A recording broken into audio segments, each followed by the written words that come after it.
ಎಲ್ಲರಿಗೂ ನಮಸ್ಕಾರ. ಥಟ್ ಅಂತ ಹೇಳಿ ಜಾಲ ಕ್ವಿಜ್ ಕಾರ್ಯಕ್ರಮಕ್ಕೆ ತಮಗೆಲ್ಲ ಸ್ವಾಗತವನ್ನು ಕೋರ್ತಾ ಇದ್ದೇವೆ.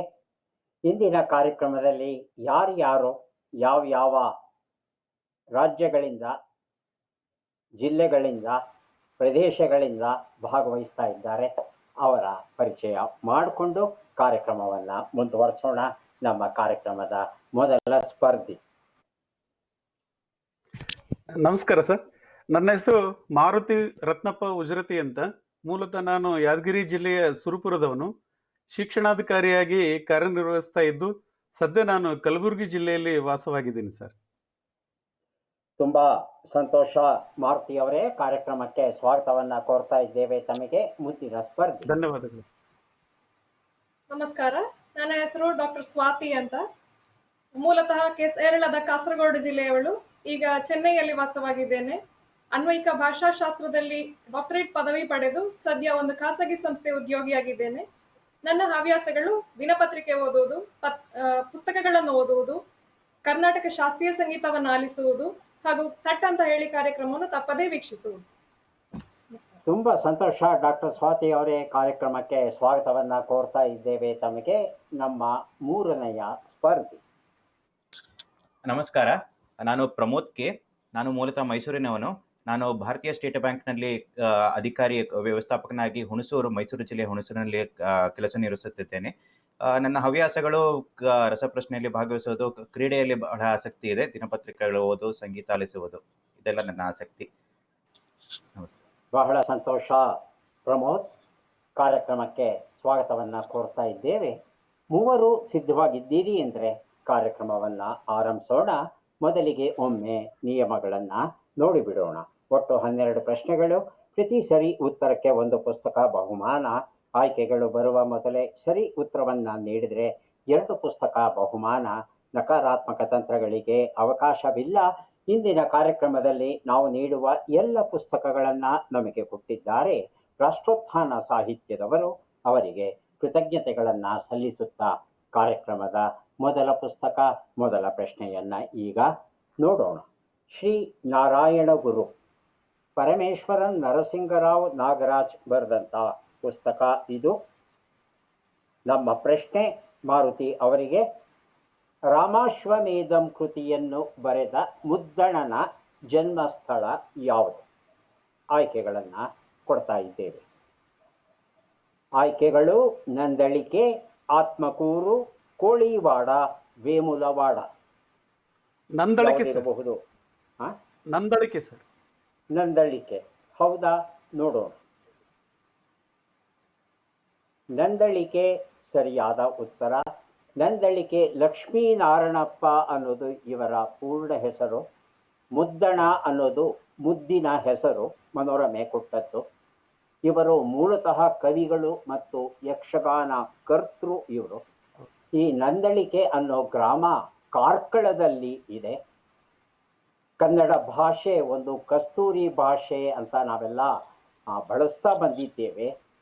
ಈ ನುಡಿ ಶಬ್ದವನ್ನು ಮೊದಲ ಬಾರಿಗೆ ಬಳಸಿದವನು ಮುದ್ದಣ. ಕನ್ನಡಂ ಕತ್ತುರಿಯಂತೆ ಅಂತ ಹೇಳಿದವನು. ತುಂಬ ಬಡತನ ಮುದ್ದಣ್ಣನ ಮನೆಯಲ್ಲಿ. ಈತನಿಗೆ ಬಹಳ ಚಿಕ್ಕ ವಯಸ್ಸಲ್ಲೇ 30-31ರಲ್ಲಿ ಕ್ಷಯ ಕಾಯಿಲೆ ಬರುತ್ತೆ. ಕ್ಷಯ ನಮಗೆಲ್ಲ ಗೊತ್ತಿರೋ ಹಾಗೆ ಸಂಜೆ ಆಗ್ತಾ ಇದ್ದ ಹಾಗೆ ಜ್ವರ ಹೆಚ್ಚಾಗುತ್ತೆ. ಮನುಷ್ಯನ ಶರೀರದ ಒಂದು ಸ್ವಭಾವ ಏನು ಅಂದರೆ, ಜ್ವರ ಹೆಚ್ಚಾದಾಗ ಇಡೀ ಶರೀರ, ವಿಶೇಷವಾಗಿ ಮಿದುಳು ಜಾಗೃತವಾಗುತ್ತೆ. ಮಿದುಳು ಜಾಗೃತವಾದಾಗ ಅದರ ಸೃಜನಶೀಲತೆ ಹೆಚ್ಚಾಗುತ್ತೆ. ಹಾಗಾಗಿ ರಾಮಾಶ್ವಮೇಧಂ ಬರೆಯುವ ಸಂದರ್ಭದಲ್ಲಿ ಮುದ್ದಣ್ಣನಿಗೆ ಕ್ಷಯ ಇರುತ್ತೆ. ಹಾಗಾಗಿ ಈ ಕ್ಷಯದ ಕಾರಣ ಆತನ ಕೃತುಶಕ್ತಿ ಏನಿದೆ ಅದು ಉಜ್ವಲಗೊಂಡು ಆತನ ಎಲ್ಲ ಕೃತಿಗಳಲ್ಲಿ ಅದ್ಭುತವಾದ ಕೃತಿಯಾದ ರಾಮಾಶ್ವಮೇಧಮನ್ನು ಬರೆಯೋದಕ್ಕೆ ಸಾಧ್ಯವಾಗುತ್ತೆ. 31ನೇ ವರ್ಷದಲ್ಲಿ ಮುದ್ದಣ ಅವರು ತೀರ್ಕೊತಾರೆ. ಅದ್ಭುತವಾದ ಕವಿ ಮುದ್ದಣ. ಮುಂದಿನ ಪುಸ್ತಕ ಮತ್ತು ಪ್ರಶ್ನೆ ಸ್ವಾತಿ ಅವರಿಗೆ. ಕರುನಾಡ ಹುಲಿ ಧೋಂಡಿಯ ಕವೆಂ ನಾಗರಾಜ್ ಬರೆದಂಥ ಪುಸ್ತಕವನ್ನು ಕೊಡೋಕೆ ಸಿದ್ಧವಾಗಿದ್ದೇವೆ. ಪ್ರಶ್ನೆ ಈಗ ಬಂತು.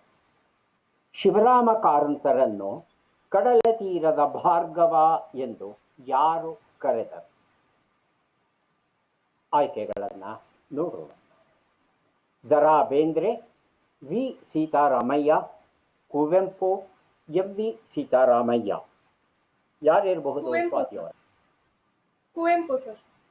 ಕುವೆಂಪು. ಹೌದಾ ಪ್ರಮೋದ್? ಇರ್ಬೋದು ಸರ್, ಕುವೆಂಪುನೇ. ಇರಬಹುದು. ಉತ್ತರವನ್ನ ನೋಡೋಣ. ಸರಿಯಾದ ಉತ್ತರ ವಿ. ಸೀತಾರಾಮಯ್ಯ ಅವರು ಕಾರಂತರನ್ನ ಕಡಲ ತೀರದ ಭಾರ್ಗವ ಅಂತ ಕರೀತಾರೆ. ಸ್ವಾತಿ ಅವರೇ, ಯಾಕೆ ಕಡಲ ತೀರದ ಭಾರ್ಗವ ಅಂತ ಕರೆದ್ರು? ಅದಕ್ಕೆ ವಿಶೇಷವಾದ ಕಾರಣ ಏನಾದರೂ ಇರಬಹುದಾ? ಕಾರಂತರು ಕರಾವಳಿಯವರು ಸರ್.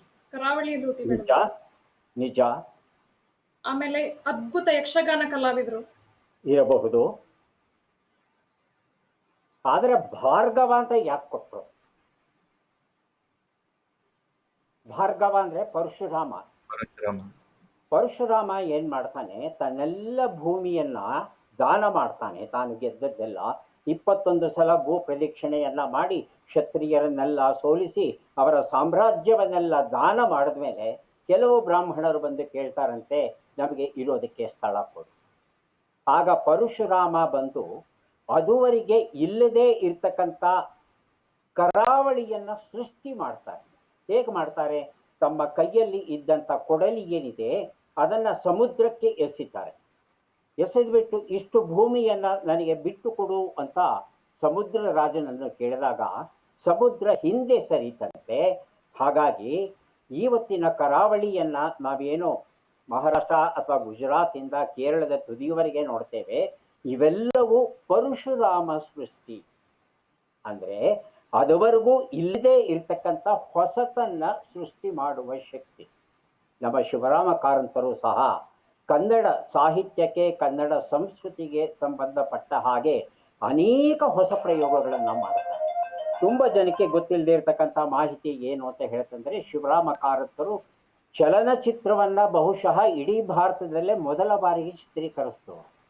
ಆದರೆ ಎಲ್ಲೂ ಬಿಡುಗಡೆ ಮಾಡಲಿಕ್ಕೆ ಹೋಗೋದಿಲ್ಲ ಅವರು, ಅದು ಬೇರೆ ವಿಚಾರ. ಹೀಗೆ ಅನೇಕ ಸಾಹಸಗಳನ್ನು ಮಾಡ್ತಾರೆ. ಹಾಗಾಗಿ ಆ ಪರಶುರಾಮನನ್ನ ನೆನೆಸ್ಕೊಂಡು ಬಹುಶಃ ವಿ. ಸೀತಾರಾಮಯ್ಯ ಅವರು ಕಡಲ ತೀರದ ಭಾರ್ಗವ ಅನ್ನೋ ಹೆಸರನ್ನ ಕಾರಂತರಿಗೆ ಕೊಟ್ಟಿರಬಹುದು. ನಿಜಕ್ಕೂ ಅನ್ವರ್ತಕ ನಾಮ ಕಡಲ ತೀರದ ಭಾರ್ಗವ. ಮುಂದಿನ ಪುಸ್ತಕ ಮತ್ತು ಪ್ರಶ್ನೆ. ಆರ್ಯ ಚಾಣಕ್ಯನ ಅರ್ಥಶಾಸ್ತ್ರ, ತಿರುಮಲೆ ತಾತಾಚಾರ್ಯ ಶರ್ಮಾ ಈ ಒಂದು ಪುಸ್ತಕವನ್ನು ಬರೆದಿದ್ದಾರೆ. ಪ್ರಶ್ನೆ ಬಂದಿದೆ ಪ್ರಮೋದ್ ಅವರಿಗೆ. ಚಲನಚಿತ್ರ ಹಿನ್ನೆಲೆ ಗಾಯನಕ್ಕಾಗಿ ಮೊದಲ ರಾಷ್ಟ್ರಪತಿ ಪ್ರಶಸ್ತಿಯನ್ನ ಯಾರು ಪಡೆದರು? ಕನ್ನಡ ಭಾಷೆಗೆ ಸಂಬಂಧಪಟ್ಟ ಹಾಗೆ, ಇಡೀ ಭಾರತೀಯ ಭಾಷೆಗಳಲ್ಲ, ಯಾರು ಮೊದಲ ಪ್ರಶಸ್ತಿಯನ್ನ ಪಡೆದರು? ಆಯ್ಕೆಗಳು ಬೇಕಾ ಪ್ರಮೋದ್? ಬೇಕು ಸರ್. ಆಯ್ಕೆಗಳು: doctor Rajkumar, Shivamogga Subbanna, S P. Balasubrahmanyam, P B. Srinivas. ಯಾರಿರಬಹುದು? ಡಾಕ್ಟರ್ ರಾಜ್ಕುಮಾರ್. ಡಾಕ್ಟರ್ ರಾಜ್ಕುಮಾರ್. ಹೌದಾ ಮಾರುತಿ? ಅಲ್ಲ sir, P B. Srinivas sir. P B. Srinivas. Doctor Rajkumar, P B. Srinivas. ಶರೀರ ಮತ್ತು ಶಾರೀರ ಅಂತ ಹೇಳ್ತಾರೆ ನಮ್ಮ ಕನ್ನಡಿಗರು.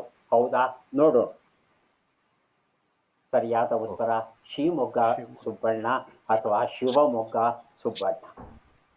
1978 26ನೇ ಚಿತ್ರೋತ್ಸವ ನಡೆಯುತ್ತೆ. ಪ್ರಶಸ್ತಿಗಳನ್ನು ವಿತರಿಸ್ತಾರೆ. ಆಗ ಕಾಡು ಕುದುರೆ ಓಡಿ ಬಂದಿತ್ತ ಅನ್ನೋ ಹಾಡನ್ನ ಹಾಡಿರ್ತಾರೆ. ಕಾಡು ಕುದುರೆ ಚಿತ್ರಕ್ಕೆ, ಕಂಬಾರರ ನಿರ್ದೇಶನದ ಚಿತ್ರ. ಈ ಹಾಡಿಗೆ ಮೊದಲ ರಾಷ್ಟ್ರ ಪ್ರಶಸ್ತಿ ಬರೆಯುತ್ತೆ 1978. 1992ರಲ್ಲಿ ನಾದಮಯ ಅನ್ನೋ ಹಾಡನ್ನ ಹಾಡಿದ್ದಕ್ಕೆ ಡಾಕ್ಟರ್ ರಾಜ್ಕುಮಾರ್ ಅವರಿಗೆ ಪ್ರಶಸ್ತಿ ಬರುತ್ತೆ. ಜೀವನ ಚೈತ್ರ ಚಿತ್ರದ ಹಾಡು ಇದು. 1995ರಲ್ಲಿ ಗಾನಯೋಗಿ ಪಂಚಾಕ್ಷರಿ ಗವಾಯಿ ಅನ್ನೋ ಚಿತ್ರದಲ್ಲಿ ಎಸ್.ಪಿ. ಬಾಲಸುಬ್ರಹ್ಮಣ್ಯಂ ಅವರು ಗುಮಂಡು ಗುಮಂಡು ಗರಜೆ ಬದೀರ ಅಂತಕ್ಕಂಥ ಅದ್ಭುತವಾದ ಹಾಡನ್ನ ಹಾಡಿದ್ದಾರೆ. ಅದಕ್ಕಾಗಿಯೂ ಅವರಿಗೆ ರಾಷ್ಟ್ರ ಪ್ರಶಸ್ತಿ ಬರುತ್ತೆ. ಪಿ ವಿ ಶ್ರೀನಿವಾಸ್ ಅದ್ಭುತವಾದ ಗಾಯಕ. ಆದರೆ ಅವರಿಗೆ ರಾಷ್ಟ್ರ ಪ್ರಶಸ್ತಿ ಬರಲಿಲ್ಲ ನಿಜ. ಆದರೆ ಜನಮಾನಸ ಪ್ರಶಸ್ತಿ ಇವತ್ತಿಗೂ ಅವರಿಗೆ ಸಲ್ತಾ ಇದೆ. ಮರಿಲಿಕ್ಕೆ ಸಾಧ್ಯವಿಲ್ಲ ಈ 4 ಜನ ಗಾಯಕರನ್ನು. ಮುಂದಿನ ಪುಸ್ತಕ ಮತ್ತು ಪ್ರಶ್ನೆ ಮಾರುತಿ ಅವರಿಗೆ. ಮೈಸೂರು ಸಂಸ್ಥಾನದ ವೃತ್ತಪತ್ರಿಕಾ ಇತಿಹಾಸ, ತಿರುಮಲೆ ತಾತಾಚಾರ್ಯ ಶರ್ಮಾ ಬರೆದಂಥ ಕೃತಿ ಇದು. ನಮ್ಮ ಪ್ರಶ್ನೆ, ಈ ಚಿತ್ರದಲ್ಲಿರುವ ಮರವನ್ನ ಗುರುತಿಸಿ ಅಥವಾ ಕಾಯಿಯನ್ನ ಗುರುತಿಸಿ.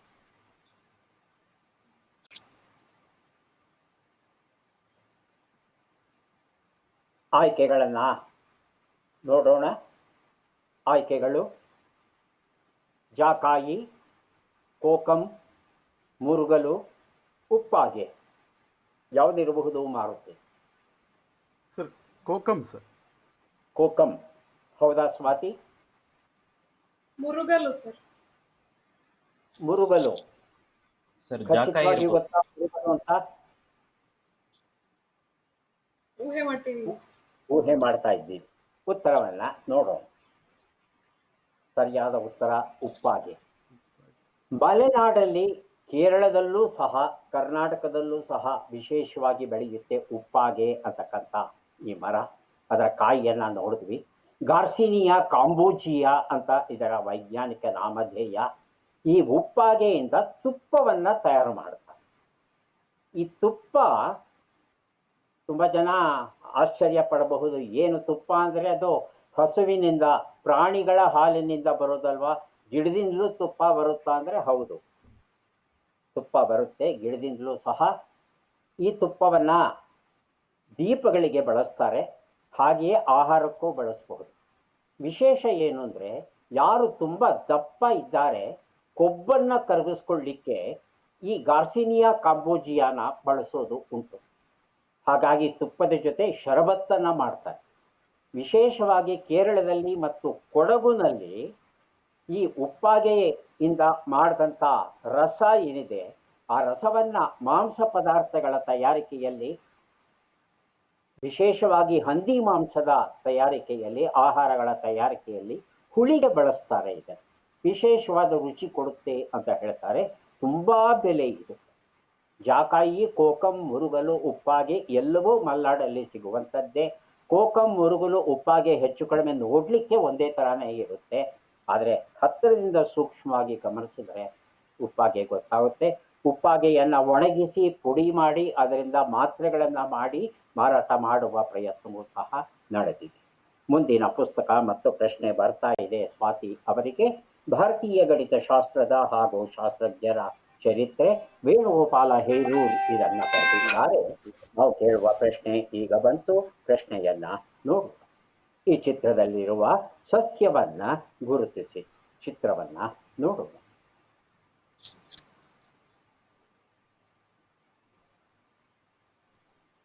ಕರಿಬೇವು ಸರ್. ಕರಿಬೇವು ಅಂತ ಹೇಳ್ತಾ ಇದ್ದಾರೆ. ಆಯ್ಕೆಗಳನ್ನ ಒಮ್ಮೆ ನೋಡೋಣ. ಕರಬೇವು, ಕರಿಗೇರು, ಕಹಿ ಬೇವು, ಕಾಸಿಯಾ. ಸ್ವಾತಿಯವರೇ, ಮೊದಲನೇದು ಕರಬೇವು ಅಂತಿದೆಯಲ್ಲ, ಅದನ್ನು ಕರಿಬೇವು ಅಂತಲೂ ಕನ್ನಡದಲ್ಲಿ ಕರೆಯೋದನ್ನು ನಾನು ಕೇಳಿದ್ದೇನೆ. ನಿಮ್ಮ ಉತ್ತರ ಅದೇನಾ ಬೇರೆನಾ? ಕರಬೇವು ಸರ್. ಮೊದಲನೇದು ಕರಬೇವು ಹೌದಾ? ನೋಡೋಣ. ಕರಬೇವು ಅಥವಾ ಕರಿಬೇವು ಸರಿಯಾದ ಉತ್ತರ. ಆಯ್ಕೆಗಳು ಬರೋದಕ್ಕೆ ಮೊದಲೇನೆ ಉತ್ತರ ಕೊಟ್ಟಿದ್ದೀರಿ. ಹಾಗಾಗಿ ತಮಗೆ 2 ಪುಸ್ತಕಗಳನ್ನು ಕೊಡ್ತಾ ಇದ್ದೇವೆ. ಈ ಕರಬೇವು ಅಥವಾ ಕರಿಬೇವು ಏನಿದೆ, ಇದನ್ನು ಮುರಯ್ಯ ಕೊಯ್ನಗಿ ಅಂತ ಕರೀತೇವೆ.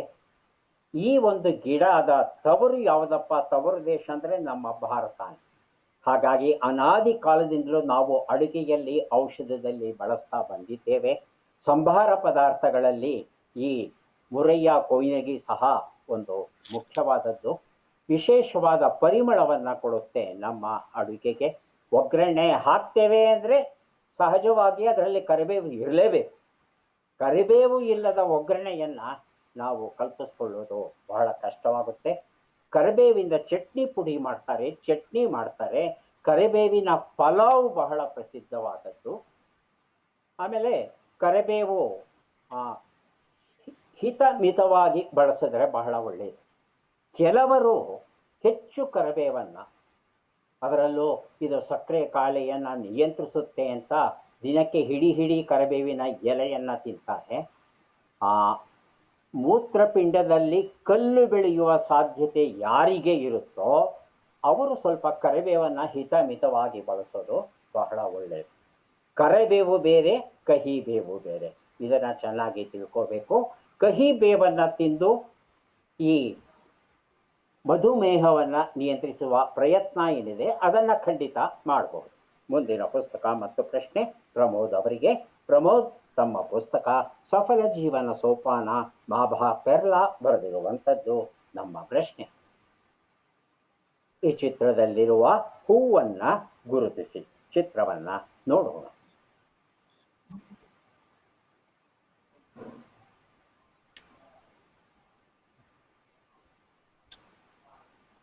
ಆಯ್ಕೆಗಳು ಬೇಕು. ಆಯ್ಕೆಗಳನ್ನು ನೋಡೋಣ. ಆಯ್ಕೆಗಳು: ಬಿಳಿ ಗುಲಾಬಿ, ಮಲ್ಲಿಗೆ ಹೂವು, ನಂದ ಬಟ್ಟಲು, ನುಗ್ಗೆ ಹೂವು. ಪ್ರಮೋದ್. ನಂದ ಬಟ್ಟಲು. ನಂದ ಬಟ್ಟಲು ಹೌದಾ ಮಾರುತಿ? ಅಲ್ಲ ಸರ್, ಇದು ಮಲ್ಲಿಗೆ ಹೂವು ಸರ್. ಮಲ್ಲಿಗೆ ಹೂವು. ಪರೀಕ್ಷೆ ಮಾಡಬಹುದಾ ಉತ್ತರವನ್ನು ನೋಡು. ನುಗ್ಗೆ ಹೂವು. ಯಾಕೆ ಮಾರುತಿಯವರೇ ಗೊಂದಲ ಆಗೋಯ್ತಾ?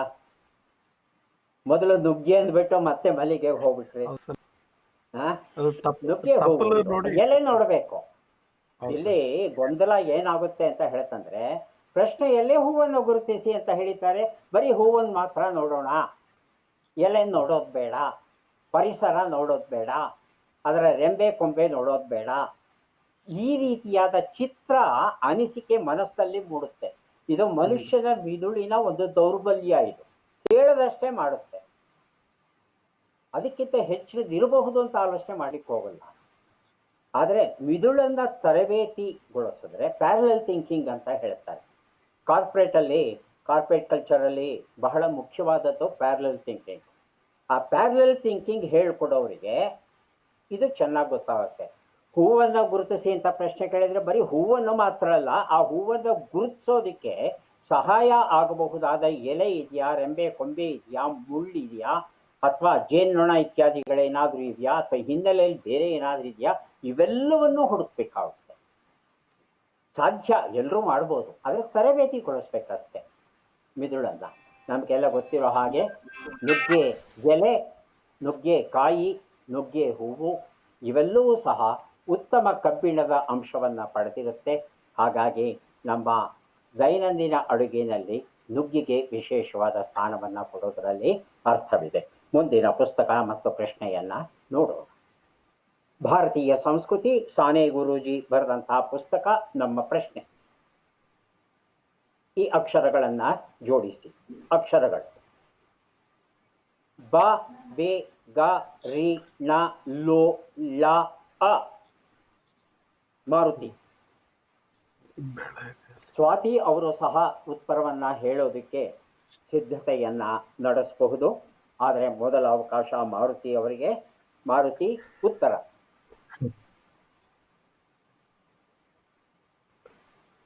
ಮಾರುತಿ ಅವರೇ. ಸರ್ ಅನ್ನ.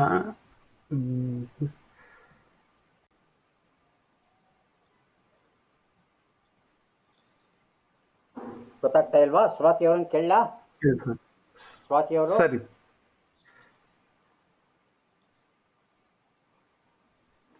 ಸ್ವಾತಿ ಅವ್ರಿಗೂ ಗೊತ್ತಾಗ್ತಾ ಇಲ್ವಾ? ಉತ್ತರವನ್ನ ನೋಡು. ಬರೀ ಬೆಳಗಲ್ಲು ಅಣ್ಣ. ಬೇಂದ್ರೆ ಅವರು ಹೇಳಿದಂತ ಮಾತಿದು. ಒಂದು ಬೆಳಗು, ಆದ್ರೆ ಬರೀ ಬೆಳಗು ಅಲ್ಲ, ಅದು ಇಡೀ ಜೀವರಾಶಿಗೆ ಹೊಸ ಚೈತನ್ಯವನ್ನು ಕೊಡುವ ಹೊಸ ದಿನ, ವಿಶೇಷ ಅರ್ಥದಲ್ಲಿ ಬಳಸ್ತಾ ಹೋಗ್ತಾರೆ. KS ನಿಸಾರ್ ಅಹಮದ್ ಅವರು ಸಹ ತಮ್ಮ ಒಂದು ಪುಸ್ತಕಕ್ಕೆ ಬರೀ ಬೆಳಗಲ್ಲು ಅಣ್ಣ ಅನ್ನೋ ಶೀರ್ಷಿಕೆಯನ್ನು ಕೊಟ್ಟಿದ್ದಾರೆ. ತುಂಬಾ ಅರ್ಥವತ್ತಾದ ಶೀರ್ಷಿಕೆ. ಮುಂದಿನ ಪುಸ್ತಕ ಮತ್ತು ಪ್ರಶ್ನೆ ಸ್ವಾತಿ ಅವರಿಗೆ. ತಮ್ಮ ಪುಸ್ತಕ ನಾಗರಿಕತೆಗಳ ಸಂಘರ್ಷ, SR ರಾಮಸ್ವಾಮಿ ಬರೆದಿರುವಂಥದ್ದು. ನಮ್ಮ ಪ್ರಶ್ನೆ, ಈಗ ಬಂತು. ಈ ಅಕ್ಷರಗಳನ್ನು ಜೋಡಿಸಿ ಅಕ್ಷರಗಳು ಬಂ, ಬೆ, ದು, ರ, ಳ, ಗ, ದ, ಗಿ. ಸ್ವಾತಿ, ಪ್ರಮೋದ್ ಅವರು ಸಹ ಉತ್ತರ ಕೊಡೋದಕ್ಕೆ ಸಿದ್ಧತೆಯನ್ನ ನಡೆಸಬಹುದು. ಮೊದಲ ಅವಕಾಶ ಸ್ವಾತಿಯವರಿಗೆ. ಸ್ವಾತಿಯವರೇ,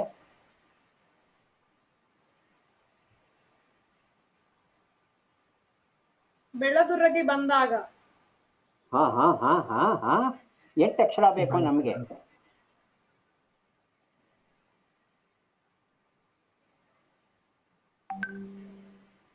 ಸ್ವಾತಿಯವರೇ, ಒಂದು ಸಣ್ಣ ತಪ್ಪು ಮಾಡ್ತಾ ಇದ್ದೀರಾ, ನೋಡಿ ಪರಿಶೀಲಿಸ್ಕೊಳ್ಳಿ.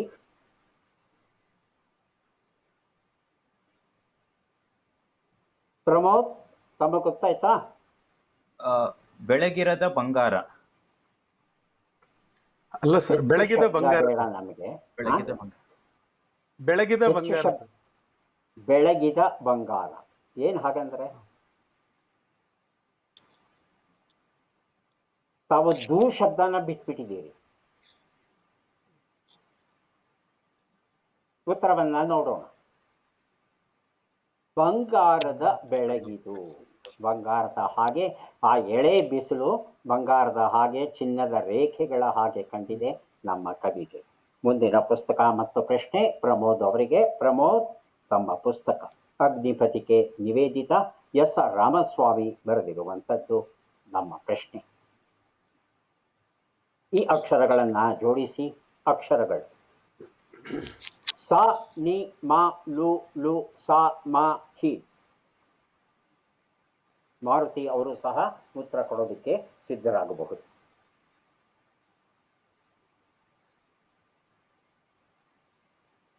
ಪ್ರಮೋದ್, ಹಿಮಮಣಿಯ ಸಾಲು ಸಾಲು ಅಥವಾ ಸಾಲು ಸಾಲು ಹಿಮಮಣಿ. ಸಾಲು ಸಾಲು ಹಿಮಮಣಿ ಹೌದಾ? ನೋಡೋಣ.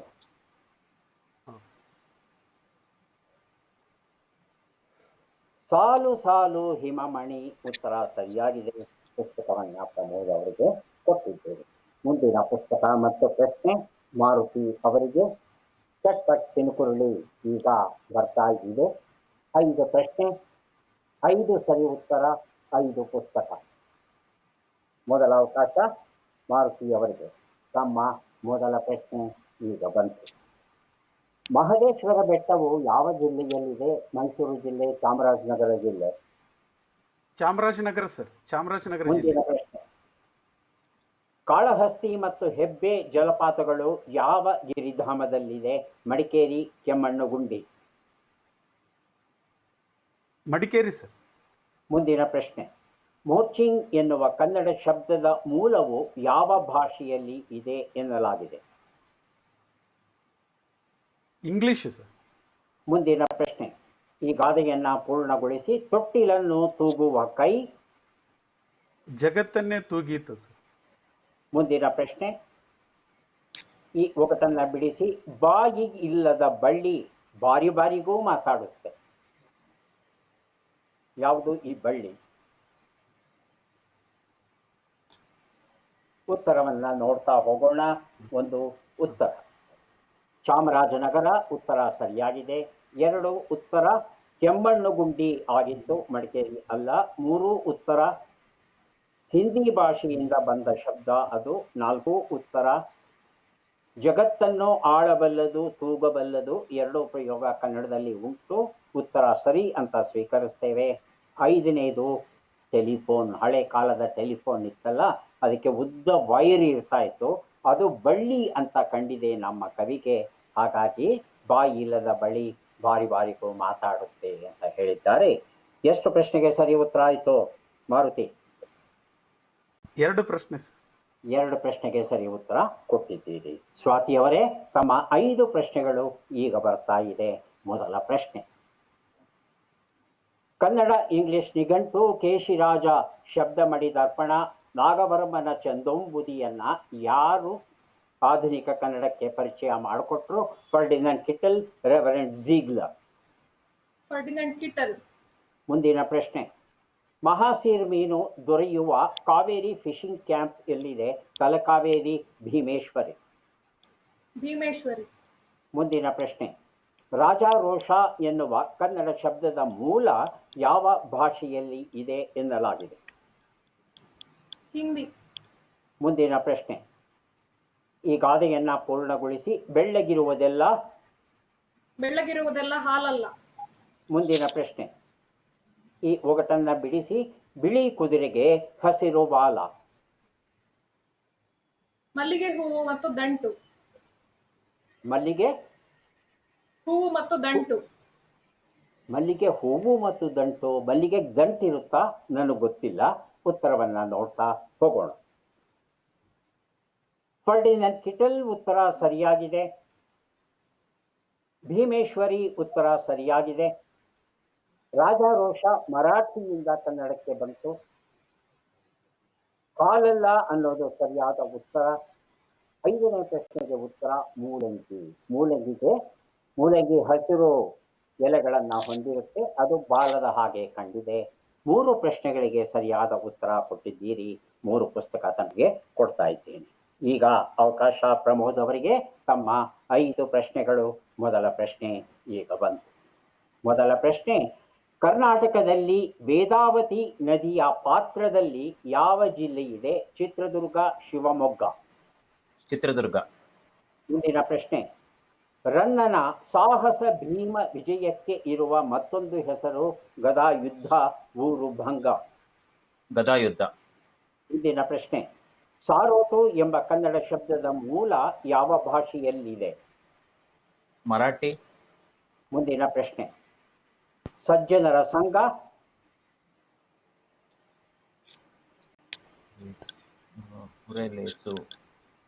ಸರಿಯಾಗಿ ಗೊತ್ತಿಲ್ಲ ಸರ್.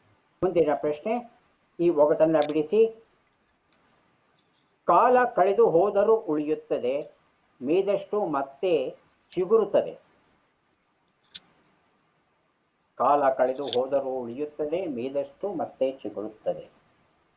ಉತ್ತರವನ್ನ ನೋಡ್ತಾ ಹೋಗೋಣ. 1 ಉತ್ತರ ಚಿತ್ರದುರ್ಗ ಉತ್ತರ ಸರಿಯಾಗಿದೆ. 2 ಉತ್ತರ ಗದಾಯುದ್ಧ ಸರಿಯಾಗಿದೆ. 3 ಉತ್ತರ ಇಂಗ್ಲಿಶಿನ ಚಾರಿಯಟ್ಟಿದ್ದ ಈ ಸಾರೋಟು ಶಬ್ದ ಬಂದಿದೆ. 4ನೇದಕ್ಕೆ ಉತ್ತರ ಸಜ್ಜನರ ಸಂಘ, ಹೆಜ್ಜೆ ನುಸಬಿದಂತೆ ಅಂತ. 5ನೇದಕ್ಕೆ ಸರಿಯಾದ ಉತ್ತರ ನೆನಪುಗಳು. ಹಳೆ ನೆನಪುಗಳು ಹೆಚ್ಚು ದಿನ ಆದಷ್ಟು ಮಧುರವಾಗಿ ಇರುತ್ತೆ. 2 ಪ್ರಶ್ನೆಗೆ ತಾವು ಸರಿ ಉತ್ತರ ಕೊಟ್ಟಿದ್ದೀರಿ. 2 ಪುಸ್ತಕಗಳನ್ನ ತಮಗೆ ಕೊಡ್ತಾ ಇದ್ದೇವೆ. ಯಾರಿಗೆ ಎಷ್ಟು ಪುಸ್ತಕ ಬಂದಿದೆ ಅದನ್ನ ನೋಡುವ ಸಮಯ ಹೀಗೆ ಬಂತು. ಮಾರುತಿ ಅವರಿಗೆ 30 ಅಂಕಗಳು, ಸ್ವಾತಿ ಅವರಿಗೆ 50 ಅಂಕಗಳು, ಪ್ರಮೋದ್ ಅವರಿಗೆ 30 ಅಂಕಗಳು ಬಂದಿವೆ. ಮೂವರಿಗೂ ಅಭಿನಂದನೆಗಳನ್ನ ಸಲ್ಲಿಸ್ತಾ ಇದ್ದೇವೆ. ಮತ್ತೆ ಭೇಟಿಯಾಗೋಣ. ನಮಸ್ಕಾರ.